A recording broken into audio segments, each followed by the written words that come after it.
నమస్కారం. TCN news కి స్వాగతం. ముందుగా ముఖ్యాంశాలు. భీమవరం కలెక్టరేట్లో సోమవారం జరిగే స్పందన కార్యక్రమం రద్దు ప్రకటించిన పశ్చిమ గోదావరి జిల్లా కలెక్టర్ ప్రశాంతి.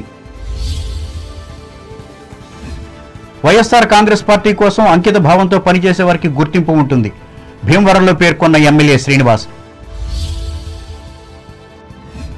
పారిశుధ్య కార్మికుల సమస్యల పరిష్కారం కోసం తణుకులో నిర్వహించిన నిరసన ప్రదర్శన పాల్గొని సంఘీభావం ప్రకటించిన ఎమ్మెల్సీ వెంకటేశ్వరరావు. ఇద్దరు పేద విద్యార్థుల ఫీజుల కోసం 60,000 రూపాయలు అందించిన తణుకు మానవత్వ స్వచ్ఛంద సేవా సంస్థ మూర్తిభవించిన మానవత్వం. హిందూ ధర్మ పరిరక్షణకు యువత ఉద్యమించాలి తణుకులో పిలుపునిచ్చిన సమరసత సేవా సంస్థ సీనియర్ నేత రామోజీ. ఉండి నియోజకవర్గం గరగపర్రు గ్రామంలో భక్తి శ్రద్ధలతో నిర్వహించిన వరసిద్ధి వినాయక ప్రతిష్టాపన మహోత్సవం హాజరైన శాసన మండలి చైర్మన్ మోషన్ రాజు, ఎమ్మెల్యే రామరాజులు. ఆత్రేయపురం మండలం పులిదిండి గ్రామంలో అభివృద్ధి పనులను ప్రారంభించిన కొత్తపేట ఎమ్మెల్యే జగ్గిరెడ్డి. నూతన సంవత్సరం నేపథ్యంలో సుదూర ప్రాంతాల నుండి వచ్చే అర్జీదారులు ఇబ్బందులను దృష్టిలో ఉంచుకుని పశ్చిమ గోదావరి జిల్లా కేంద్రమైన భీమవరం కలెక్టరేట్లో నిర్వహించే స్పందన కార్యక్రమాన్ని రద్దు చేసినట్లు జిల్లా కలెక్టర్ పి ప్రశాంతి ఆదివారం భీమవరంలో తెలిపారు.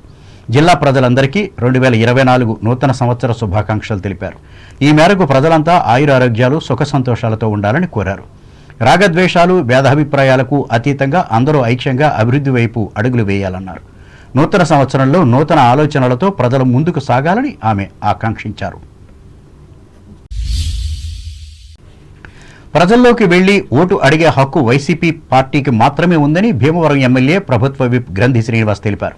ఆదివారం భీమవరంలోని ఆయన క్యాంపు కార్యాలయంలో భీమవరం మండలం పార్టీ యువజన అధ్యక్షుడిగా నియమితులైన జవ్వాది గణేష్తో పాటు వివిధ విభాగాల నాయకులను అభినందించే కార్యక్రమంలో ఆయన ఆదివారం పాల్గొని మాట్లాడారు.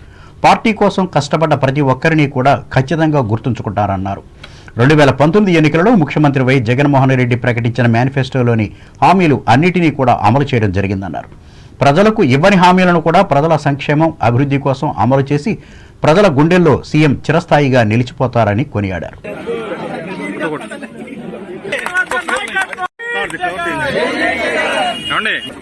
జవ్వాది గణేష్ గారిని నియమించిన జగన్మోహన్ రెడ్డి గారికి నా హృదయపూర్వక ధన్యవాదాలు తెలియజేసుకుంటున్నా.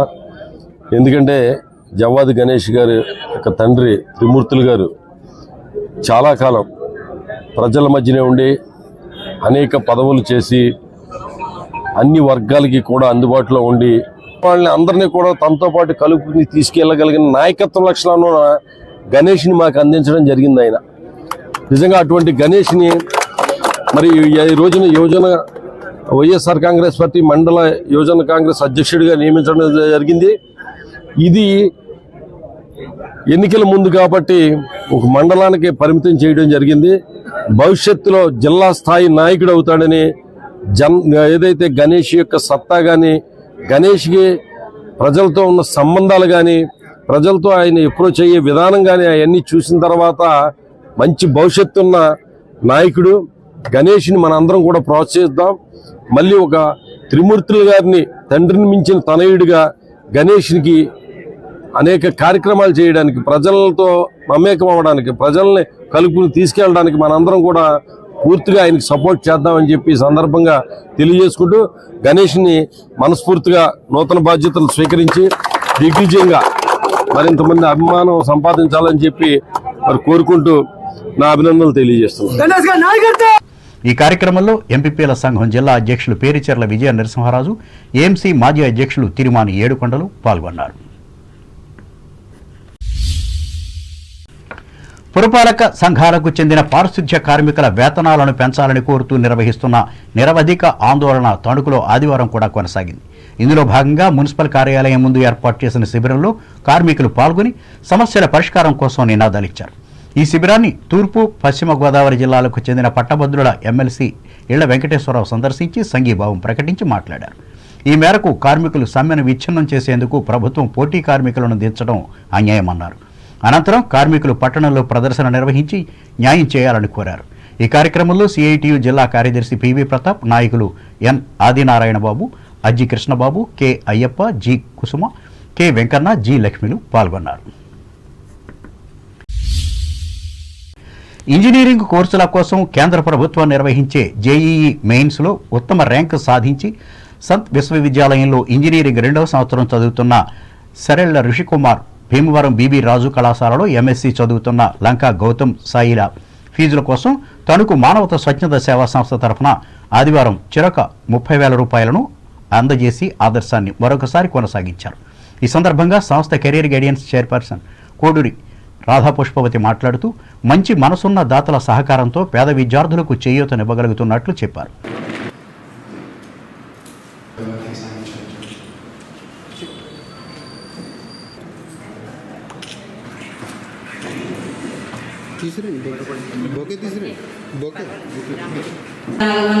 మంది పైన మానవతా సభ్యులు మొత్తం 13 జిల్లాలను కూడా మానవతా సభ్యులు ఉన్నారు. రీసెంట్ గా మేము వైజాగ్ వెళ్ళినప్పుడు కూడా అక్కడ ప్లాంటేషన్ ప్రోగ్రామ్ అని కూడా అక్కడ ఇన్ఛార్జ్ వీసీ రిజిస్ట్రార్ ఇంకా పెద్ద పెద్ద ప్రొఫెసర్స్ అందరూ కూడా పాల్గొన్నారు. వాళ్ళు కూడా చాలా బాగా చేస్తున్నారు. హైయెస్ట్ లెవెల్లో ఉన్న అకాడమిషియన్స్ అందరూ కూడా ఇందులో ఇన్వాల్వ్ అవుతున్నారు. ఇటువంటి సంస్థలో మనం పనిచేయడం అనేది నాకైతే చాలా గర్వకారణంగా ఉంది. ఎందుకంటే ఇందులో సభ్యత్వ రుసుమేమో కేవలం 600 రూపాయలే. చేసే సేవా కార్యక్రమాలు మాత్రం ఏ విధంగా ఉన్నాయంటే మిగతా సేవా సంస్థలతో పోలిస్తే వాటికి దీటుగా ఇది కూడా పనిచేయడం అనేది జరుగుతుంది. ఒక నిజాయితీ గల వ్యక్తి రామచంద్రారెడ్డి గారి వెనకాల అందరూ కూడా ఒక సైన్యంలాగా పనిచేస్తున్నాం. డాక్టర్ వసవాయి వెంకటరాజు సత్యవతి రోటరీ సేవా కేంద్రంలో జరిగిన ఈ కార్యక్రమానికి మానవతా అధ్యక్షులు అక్కపొంతుల బాలాజీ అధ్యక్షత వహించగా తణుకు శ్రీకరి డయాగ్నోస్టిక్ సెంటర్ వైద్యులు భోగవల్లి వెంకట్రావు ముఖ్య అతిథిగా పాల్గొని సంస్థ సేవలను ప్రస్తుతించారు. ఇంకా ఈ కార్యక్రమంలో మాజీ గవర్నర్ గమ్మిని రాంబాబు, ప్రాంతీయ conveners Boyapati Ramalakshmi, SV Satish Babu, chairman వివి రామకృష్ణారావు, ఉపాధ్యక్షులు కటారి శారదాదేవి, కోశాధికారి కాశీ విశ్వనాథం, సభ్యులు ఆలపాటి సుబ్బారావు, ఆర్ఎంఎస్ భూపాల్లు పాల్గొన్నారు. Tanuku senior citizen welfare association, Nisa ఫౌండేషన్ల సంయుక్త ఆధ్వర్యంలో ఆదివారం నిర్వహించిన ఉచిత వైద్య సేవా కార్యక్రమంలో ప్రముఖ నేత్ర వైద్యులు హుస్సేన్ అహ్మద్ పాల్గొని సేవలందించారు. ఈ మేరకు ఇంటికే పరిమితమైన అనారోగ్య వృద్ధుల ఇళ్లకు సంచార శకటం ద్వారా తణుకు పట్టణం కె సావరం గ్రామాల్లో పర్యటించి 18 మందిని పరీక్షించారు. ఈ మేరకు వారికి సూచనలు, సలహాలు అందించారు. అలాగే వేల్పూరుకు చెందిన షేక్ మస్తాన్ ఆర్థిక సహకారంతో మందులను కూడా ఉచితంగా అందజేశారు. ఈ అరుదైన ఆదర్శ సేవా కార్యక్రమానికి అసోసియేషన్ అధ్యక్షులు అల్లూరి కరుణాకర్ చౌదరి, కోశాధికారి అజ్జి భాస్కర్ రావులు సహకరించారు. ఇదిలా ఉండగా Sajjapuram senior citizen welfare association ఆధ్వర్యంలో సంస్థ ఆవిర్భావ దినోత్సవం సందర్భంగా అత్తిలి మండలం వరిగేడు గ్రామంలో నిరుపేద వృద్ధులు 50 మందికి దుప్పట్లను పంచిపెట్టారు. అధ్యక్షులు ఈదర ప్రసాదరావు అధ్యక్షతన జరిగిన ఈ సేవా కార్యక్రమంలో జిల్లా అధ్యక్షులు అడ్డాల నాగ సూర్యనారాయణ, జిల్లా ప్రధాన కార్యదర్శి కొటికలపూడి చిట్టి వెంకయ్య, జడ్పీటీసీ అడ్డాల జానకి, సొసైటీ అధ్యక్షులు అడ్డాల వెంకటరత్నములు పాల్గొన్నారు. భారతీయ సమాజాన్ని మంచి మార్గంలో నడిపించేందుకు హిందూ ధర్మాలను ఆచరించాలని సమరసత సేవా ఫౌండేషన్ సీనియర్ నాయకులు నక్కా రామోజీ హితవు పలికారు. ఈ మేరకు యువత ఉద్యమించాలని పిలుపునిచ్చారు. తణుకులో ఆదివారం ఏర్పాటు చేసిన ఫౌండేషన్ జిల్లా సమావేశంలో ఆయన పాల్గొని మాట్లాడారు. దీనికోసం సమరసత సేవా సంస్థ కార్యకర్తలు కృషి చేయాలని సూచించారు. ప్రతి గ్రామానికి పూరుగుడిచే వరకు చేరవేసేటువంటి బాధ్యతతో కార్యక్రమాలు చేస్తూ ఏదైతే మనం నెలంతా ఈ యొక్క హిందూ ధర్మం కోసం కార్యక్రమాలు చేస్తున్నామో అవన్నీ కూడా చివరిగా మనం ఒక నెలలో జిల్లా సమావేశం పెట్టుకుని అన్ని కూడా మనం సమీక్ష చేసుకోవడం జరుగుతుంది. నెలలో అన్ని కూడా హిందూ సమ్మేళనాలు, పరమ పూజ్య స్వామీజీల యొక్క ఆశీర్వచనాలతో జరిగినటువంటి పెద్ద కార్యక్రమాలు, శ్రీనివాస కళ్యాణాలు, ఈ సమరసత సేవా ఫౌండేషన్ ద్వారా నిర్మాణమైనటువంటి దేవాలయాలు ఉన్నటువంటి గ్రామాల్లో విశేషమైనటువంటి తిరుపతిలో జరిగేటువంటి కళ్యాణం ఏదైతే ఉందో ఆ కళ్యాణాన్ని మన ప్రజల ముందుకు వచ్చి స్వామివారు మన ముందుండి కళ్యాణం చేయించుకున్నటువంటి సందర్భాన్ని ప్రజలందరికీ చేర్చినటువంటి సందర్భం ఈ సమరసత సేవా ఫౌండేషన్. హిందూ ధర్మాన్ని నిలబెట్టడానికి, హిందూ ధర్మాన్ని ప్రచారం చేయడానికి మనందరం దీన్ని ఎలా ఆచరించాలి అనేటువంటి దిశానిర్దేశం చేసినటువంటి మా పెద్దల ద్వారా. ఇంకా ఈ సమావేశంలో రాష్ట్ర ధర్మ ప్రచారకులు మద్దు సాయిరాం, జిల్లా కన్వీనర్ రెడ్డి చిన్న సన్యాసరావు, మహిళా విభాగం జిల్లా సహాయ కన్వీనర్ తణుకు జానకి బాల, తణుకు సబ్ డివిజన్ ధర్మ ప్రచారక్ వద్దాని శ్రీనివాసరావులు పాల్గొన్నారు. ఇప్పుడు వాణిజ్య ప్రకటనలు.